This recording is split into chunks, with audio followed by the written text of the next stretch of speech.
Welcome to the Superhero Sidekick Leadership Coaching Podcast with Joel Smith and Joe Baker. We're here to help you develop your superpowers. This is the Superhero Sidekick Coaching Podcast. I'm Joel Smith. I'm Joe Baker. We're not here to be the superhero. We just want to be your sidekick and help you along in building your business, building your not-for-profit.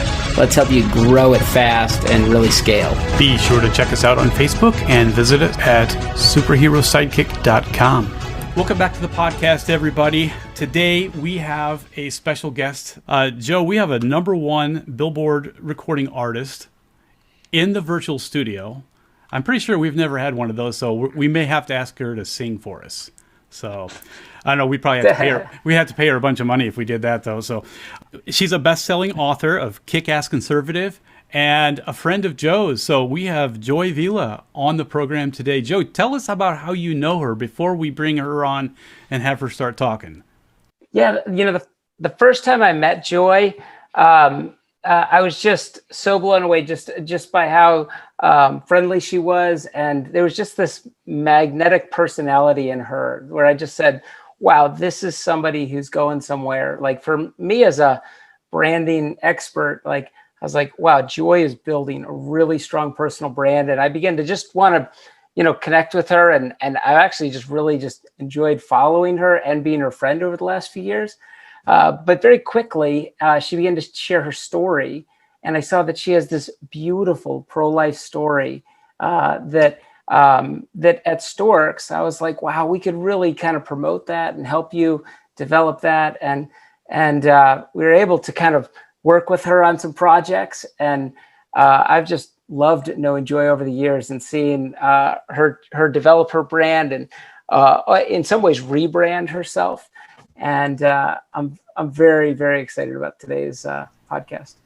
So, Joy, tell us about you. Tell us about what you've been doing here recently. Wow, what an intro. This is so nice. This is such an amazing opportunity to be here and to see Joe again. Hey, and to meet you, Joel. Well, I am a singer-songwriter. I'm an artist. I am, very vocal about the things I support. I'm very pro-life. I am pro-America. I am conservative. I'm very vocal about that. My book I released in September, it is now a bestseller on Amazon, and it is called Kick-Ass Conservative. And it is my conservative journey. I have a whole chapter on my pro-life journey, on the things that I've accomplished. And I am what you would call a social media influencer as well. I have a YouTube channel that has, I think we have 70,000 subscribers, but across all my social media platforms, I have 1 million subscribers. I have hit 1 million, and it's steadily growing. It's amazing, right? I mean, you've seen my social media grow, Joe, over the years that we've known each other. And it's incredible. I've done brand deals with incredible people. I have toured the country. I did a book tour where we did 6 weeks on the road, and we did pop-up meet and greets where I was able to do within 24, 72 hours, to 48 hours, sometimes 24 hours. Hey, Joy Villa is here in your town, in your city. And I would sell books and just have people come. And this is during an economy which was really rough, and which is very hard for an independent contractor like myself. And I own my own business. I am a corporation. I am Joy Villa Productions, Inc. And it's something that I take great pride in because God gave me this gift and this vision when I was a little girl. And I've been able to monetize it. I do make 6 figures, over 6 figures a year, doing just what I do, exclusively being an artist, whether that's music. I also do public speaking. I have launched mentorship programs where I mentor people. They come to me for help with whatever they need in relationships or, encourage. I have a courage course that I launched, which is helping people. And they love that because I had to put together, what is it when you buy a Joy Villa product, whether it's a book or music or my t-shirts? I have my pro-life is pro-woman t-shirts or my branding. When you meet me, what is it that I bottle and can sell? What are you buying? And I had to do surveys, months and months of surveys, which, in business is something that all businesses have to do. I'm lucky that I have 1 million followers I can survey. And they all said courage. bravery. So that is my part of my brand. So I launched the Courage course this year, and it's been extraordinary. So I get to do that. I get to travel. God has given me this gift. I've toured over 35 countries, and now I'm in the next phase. Now it's 2021, and as an influencer, you know, during a lockdown, during a COVID, during all this nonsense, still making six figures and still branding myself and being ethical, I'm now like, okay, now I'm moving towards even more of a lifestyle brand, which is really exciting. When you're starting out, it like becoming an influencer, I imagine it felt kind of like you were just dumping sand in the water trying to build a bridge somewhere prior to coming out with wearing the Trump dress, or there was some catalyzing moment. Tell us a little bit about what it was like before that moment and how you were building Kindling, and then what that event was, and then how that took you everywhere and took you where you're at today. Excellent phrases. I love it being a songwriter. I love that, the kindling, the fire, right? The match. Well, I always tell people, because now I am a motivational speaker as well, whether it's politics or culture, music, whatever. I don't like to lump myself in one category, but I am a musician. That's what started it all. I'm an artist. So I was 5 years old, and I realized I wanted to be a performing artist. I was in a Christian school, and we did a Christmas play, and I played an angel for nativity, and I was Little Miss Diva. My mom made my outfit, and I was like, it has to be perfect. I somehow knew what I needed. I needed to look right, sound right, perform.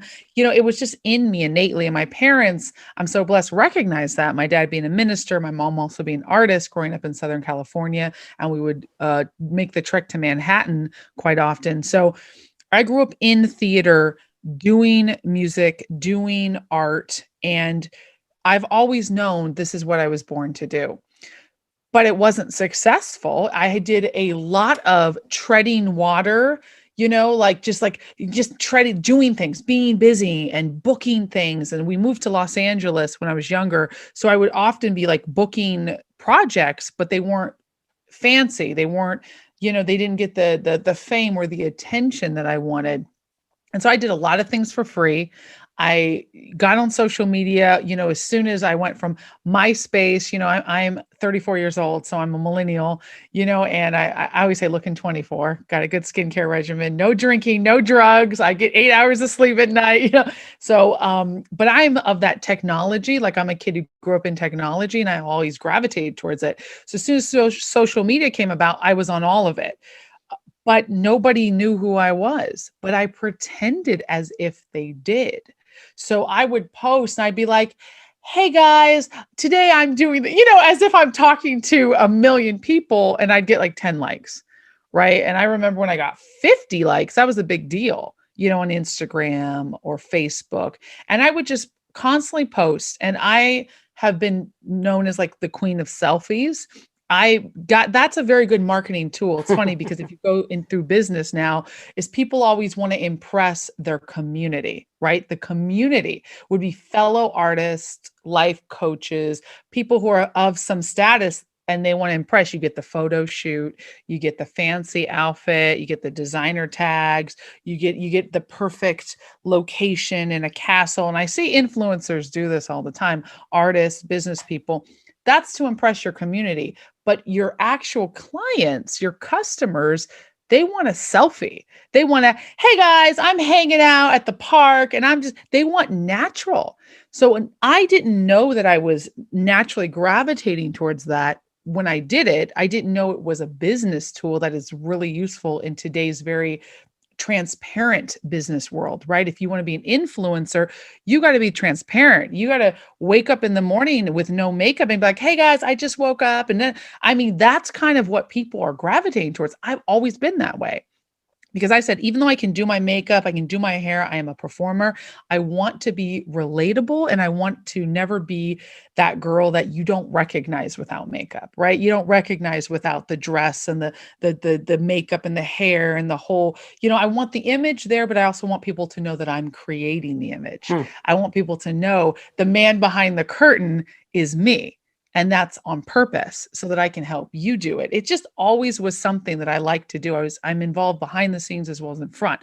So my social media started growing. It still wasn't as big, but I started launching, I'm vegan. So I've been vegan for 17 years. So I started launching vegan programs because I said, okay, I need to hustle. And while I'm doing my music, I need to make something that's going to make money, but I don't want to go to school and get a degree. I don't want to work for the government. I don't want to do a boring job. I had those jobs, I've done the serving, and I always say, don't quit your day job until your side hustle pays the bills. You should still work, but you can take chances. You can limit your day job hours so that you have more time for your side hustle. Like, don't think that just because it's not making you money right now, it's not going to. So I always was investing. And eventually I was able to go, I'm just going to do online things. And so I started on Periscope, which is Twitter's live streaming. And I would be in the gym. Hey guys, I'm working out. I'm doing my hour of cardio. It's so boring, but I just want to give you some tips. Here's how you can stay fit. And that's how it started for me. Because even though I had my music and I had toured, I was very underground. I hadn't had a lot of sales. I had an album out, an EP that I had self-produced. I was independent. I was still trying to get attention, and I was booking tours in different countries. I'm giving the general picture, and then I'll go into details as you guys ask questions. I'm sure your listeners are going to be like, "What? How are you touring by yourself?" And, these are big things that I'm glossing over. But the main thing was that I always posted as if I was there, as if I was famous, as if I was influential. Because you have to believe you are influential. You have to know what you bring to the table is worth it and has value, whether you're a mommy blogger, because that's very profitable, has value, or you do pet videos, right? Somebody's going to want what you're selling. So you have to believe that. You can't go up there and be like, yeah, so I'm not really famous or pretty or rich or beautiful. No, people are not looking for that. They want to see the journey and they want to see the natural you. So I started doing a lot of fitness videos, and that started into doing a program where I would sell and help people go vegan, for $75. And every time I would go live, I'd sell a couple programs. Suddenly that was paying the bills. And then my music took off, and it literally made me so much money and got me so much attention, walking the red carpet, wearing a Trump dress to the Grammys. Again, I was a member of the Recording Academy and still hustling. And then it took me that 10 years to become that overnight success, to where I didn't have to have a side hustle because my main thing was now paying all the bills. And that's where I'm at now. But I still go back to incorporating those side hustle things while I'm on, in my big overall picture is to help others with lifestyle programs, bravery, courage, music, fashion, all of these things I do, but all of them have little businesses that are attached to it, if that makes sense. Yeah. And, I, knowing you for this amount of time, Joy, I knew you before you were famous, and you exuded that same confidence and that same, brand presentation that you do today. Like, you always knew where you were going. You always knew what you were creating. And, yes. And you knew that people should be listening to you. And I think that it's that inner confidence that you carried that was so important to get to where you are today. And I think, like, as we have listeners out there who want to build a personal brand, or there's like a mom out there who's like, I want to be a social media influencer. You need to have that confidence that there are people that need to be listening to you. You need to first and foremost believe that, just like for us, for Superhero Sidekick, I have to believe that I have something worth sharing every time I click on the podcast or every time I go and coach. If you don't have that internally, you're not going to be able to drive and be, have the kind of success that you had.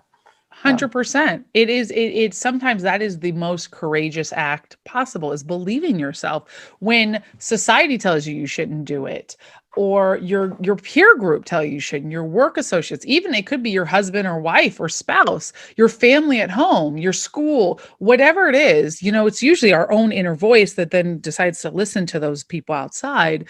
But you have to go, no, I believe in this. If your dream is to create a jewelry line and you're a creative type and you've always made jewelry, you give it as gifts, and everyone goes, well, you can't do that. Like, you're a CEO of a company, or you're a mom, or you're a dad, you're a guy, or whatever. People have all these different things. You have to believe in yourself enough to go, but I love doing this. This helps others. I love doing it. That's enough. That's enough of a reason to do something. And listen, I don't think anybody should go eat, pray, love, right? And like leave your family, leave your job and just escape. And no, you can do it and incorporate it while you're living your best life. And that's what I had to do, because sometimes it's slowly moving. And like, if you're going to school, don't quit school to do it. You can still go to school while you do it. You just have to figure it out. If you have a 9 to 5, it's going to be tough, but you can still, 6:30, instead of watching movies, work on your jewelry line, start a blog, start an Instagram account, start posting regularly, connect with other jewelry makers in your area. It starts with these simple things. Like, I teach a lot of people, they're very interested, because I have people who follow me and who want to know, how do they wrote a book, right? Great. You wrote a book, which is an amazing accomplishment. But now, how do you book speaking gigs? And I realized, because I was like, I'm not really interested in teaching people how to become public speakers. But then I go, so many people are asking me that. I need to help people. I have the knowledge. I've unlocked the puzzle, right? Because I publicly speak. This is one of my biggest money makers. It's one of my biggest influencer things. And I booked corporate gigs. I've booked public speaking engagements for politics, for arts, for all the different dynamics I love. So I go, okay, it's my responsibility, because I am a helper. God created that in me to also be a teacher. For me, it's not enough enjoyment to simply have done it myself. That's why I love this podcast that you guys are doing. I also have to teach others how to do it. I feel like that's just my thing. That's what I want to do. I want to be the Oprah, the edgier, but yet conservative, like Oprah, like lifestyle brand that helps people live their best life. And that's what I'm accomplishing. That's how I see myself. I see myself as a billionaire, $1 billion brand.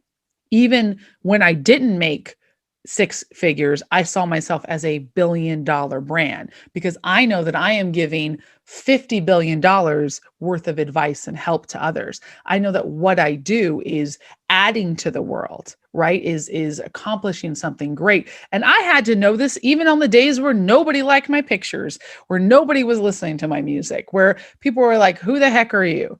You got to go, well, they just haven't discovered me yet. And the adventure is to keep creating, because at the end of the rainbow, all you need is one thing to hit, and then all of a sudden, people buy everything that you created before.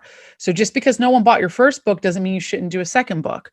Maybe you figure out a way to make it cheaper, or to make it better, or to make it more specialized, maybe find your niche market. But that doesn't mean that first book, just because it wasn't a hit in the beginning, won't be a bestseller later. In fact, I'm not just talking the talk, I walk the walk. My album that I created independently in England, 5 songs EP called I Make the Static. I went to the studio with the producer, and we had to do it fast because I was on tour, independent tour at that time. Was in 2014, I created that album. It didn't hit number 1 on the Billboard charts until 2017. This was an old EP that now was charting. It's crazy. I made 6 figures on that album in 4 days. Forbes talked about it. They wrote me up, awesome. Everywhere. You saw that, Joe. Everything went crazy. So if I would have gone, well, why should I make an album? I'm getting 10 likes. I think I was at that time getting 70 likes on Instagram, and I have 10 people that come up to my show. What's the point? No, because I'm a musician, and what I create is worth it. And plus, people can buy my music. That gives me some money. You sell a $5, $10 album, and then you keep going. That's how I did it. It pays for itself. I put it on my website. I did the Grammys before in 2015, 2016.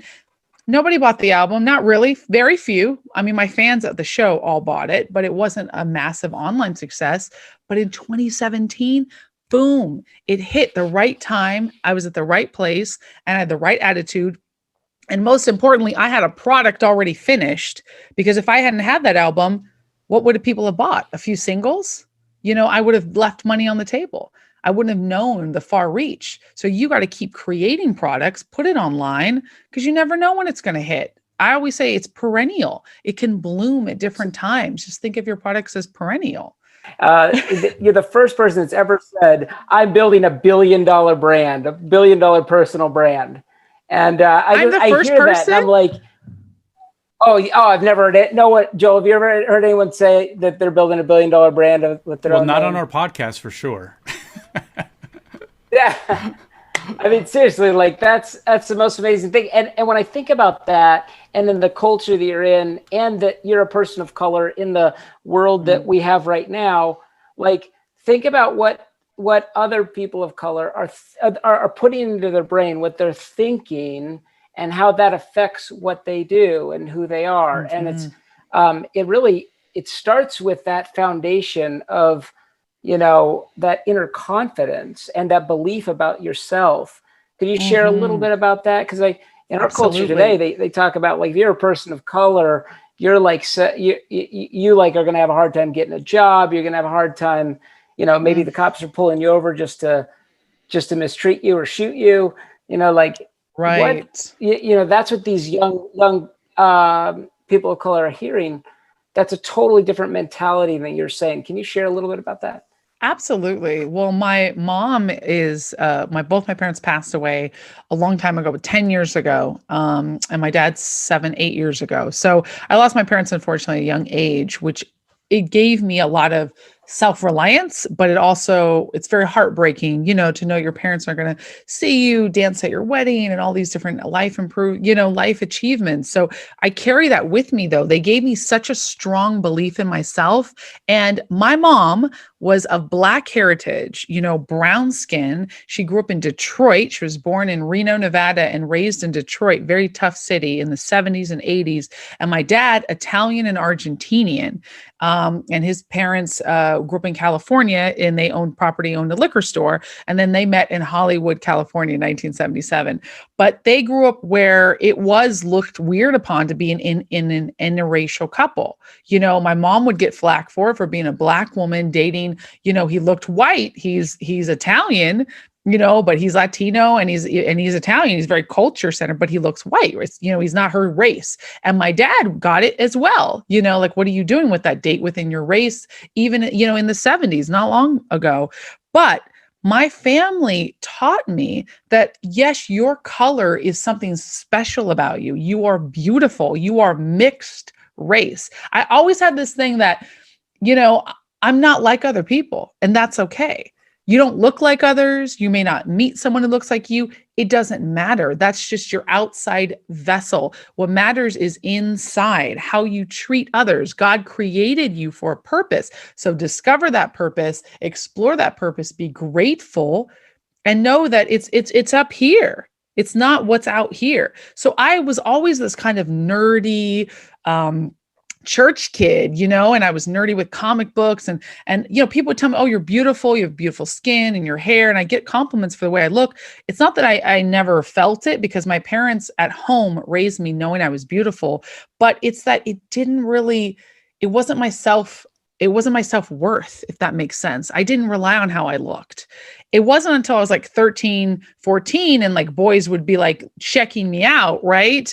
And then I was like, oh, I'm attractive. Okay, cool. Like, what does that do for me? Right. It wasn't. And then I got older and I was like, oh, that's kind of fun. It's fun to be good looking, but it was more like a discovery, because my whole youth, it wasn't about how I looked. My parents were like, did you get good grades? Did you treat others with kindness? And it was like, if you treat others with a sense of respect, then they'll treat you with respect. It was never, you're Black, you're Latina, you're a woman, you're not going to make it in this world.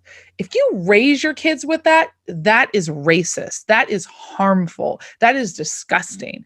I think that it is fine to say, listen, you look different than everyone else. People may not understand. You have a different culture, you have different looks, but hold your head up high. That's what my mom taught me about being tall.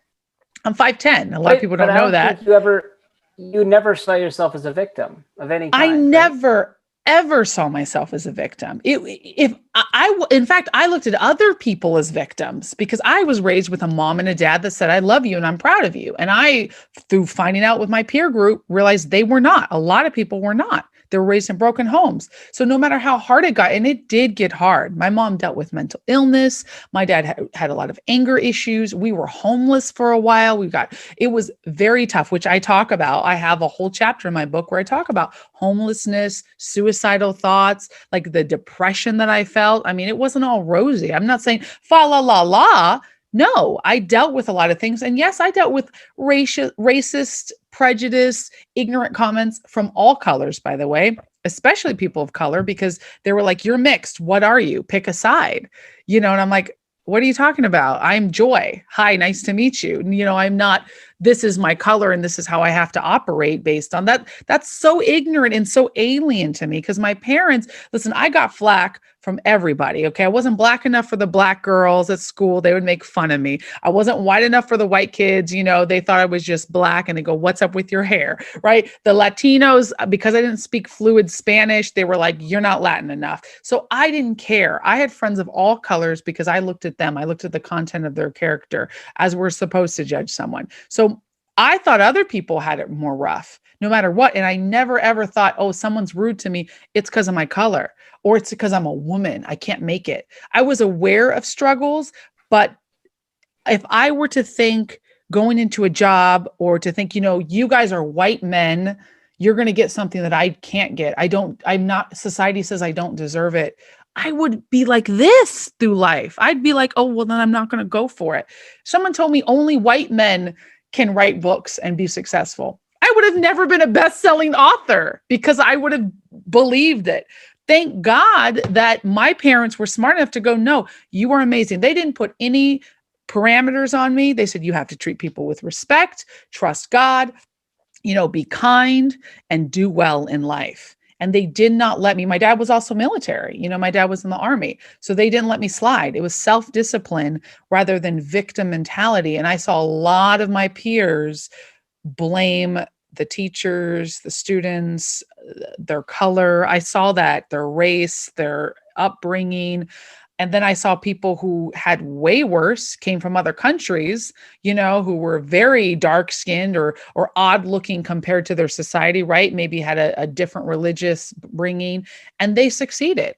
How can we say that America's super racist when we have Indian doctors and Chinese scientists, like people come from other countries that maybe had impoverished backgrounds? African doctors come in here and they succeed. They own businesses, Well, the important difference isn't the races and all and where they come from and all that. It's what they individually believe. And as you're talking, it's like before I go to bed tonight, I'm going to go in front of the mirror and I'm going to say, Joe Baker is $1 billion brand. Because I want to be like Joe. Joy you Villa, have to do it. Yes. And I got a feeling, I'm sure that Joel is going to do that as soon as he gets off this podcast. Oh, yeah. I love it. Yeah, I'm going to put a camera on me and videotape myself saying that and post it all over. No, not really, but this concludes the first part of our interview with social media influencer Joy Villa. Please join us on the next episode for the conclusion of this terrific interview. Check out our Facebook page at Superhero Sidekick and please leave a review and subscribe. We'd love to hear what you have to say.